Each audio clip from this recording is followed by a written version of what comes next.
Du temps des juges, il y eut une famine dans le pays, Ruth 1:1. Ainsi revinrent du pays de Moab Naomi et sa belle-fille, Ruth, la Moabite. Elles arrivèrent à Bethléem au commencement de la moisson des orges, Ruth 1:22. Durant les jours où les juges dirigeaient les enfants d'Israël, les ténèbres spirituelles s'étendaient sur tout le pays.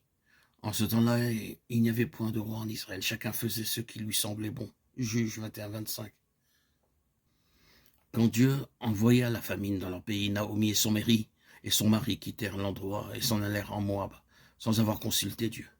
Ils pensaient qu'il serait mieux loin de leur pays. Ils auraient dû demeurer avec le peuple de Dieu, plutôt que de partir vers un pays étranger. C'est la première erreur que commirent Naomi et Elimelech. Ils méprisèrent le peuple de Dieu et s'en éloignèrent. Lorsque nous sommes éloignés de la communion du peuple de Dieu et que nous sommes tout seuls, nous sommes beaucoup plus exposés aux tentations.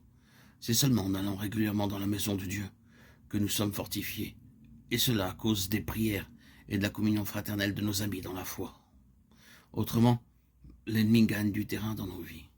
Elimelech et sa famille furent heureux pendant une certaine période, car ils avaient là plus de nourriture qu'à Bethléem. Mais après quelque temps, Elimelech mourut. Naomi devint veuve et n'eut aucun contrôle sur ses fils. Il n'y avait personne pour les réfréner. Aussi se marièrent-ils avec des femmes de Moab, contrairement à la parole de Dieu. Selon la parole de Dieu, les enfants d'Israël ne devaient avoir aucune alliance par mariage avec les Moabites. L'Ammonite et le Moabite n'entreront point dans l'assemblée de l'Éternel. Deutéronome 23:3a. Il y a également un commandement spécial donné dans Deutéronome 7:3 spécifiant qu'ils ne devaient pas se marier avec eux.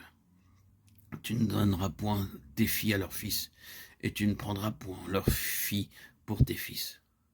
Si nous désobéissons à la parole de Dieu, nous aurons alors à traverser toutes sortes de souffrances et de peines. Naomi a dû passer par un grand chagrin à cause de sa désobéissance. Elle ne perdit pas seulement son mari, mais également ses 2 fils. Ensuite, elle se décida à retourner à Bethléem. Puis elle se leva, elle et ses belles-filles, afin de quitter le pays de Moab. Car elle apprit au pays de Moab que l'Éternel avait visité son peuple. Il lui avait donné du pain, Ruth 1:6. Elle réalisa que sa place était à Bethléem, de Juda, et qu'elle avait commis quelques erreurs en s'éloignant de ce lieu. Elle se sentit très navrée à cause de ce qu'elle avait fait. Lorsqu'elle se décida à revenir, Dieu se mit à travailler en sa faveur. Quand nous voyons nos erreurs, que nous les confessons au Seigneur et désirons remettre les choses telles qu'elles doivent être, alors le Seigneur nous aidera. Sans que Naomi le sache, Dieu travaillait en sa faveur.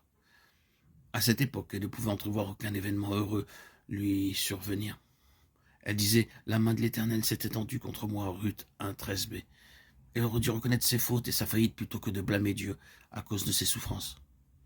Quand nous apercevons nos erreurs, il serait bien que nous les confessions aussitôt. Mais comme Naomi, nous voulons aussi blâmer quelqu'un d'autre pour nos fautes et notre faillite. Naomi essayait de rejeter sur Dieu la cause de ses souffrances. Elle savait qu'elle devait retourner à Bethléem, mais elle pensait que ses belles-filles seraient une charge pour elle. Aussi désirait-elle qu'elle reste là. Seulement Ruth était déterminée à l'accompagner. Elle répondit, « Ne me presse pas de te laisser de retourner loin de toi. Où tu iras, j'irai. Où tu demeureras, je demeurerai. Ton peuple sera mon peuple et ton Dieu sera mon Dieu. » Ruth 1:16.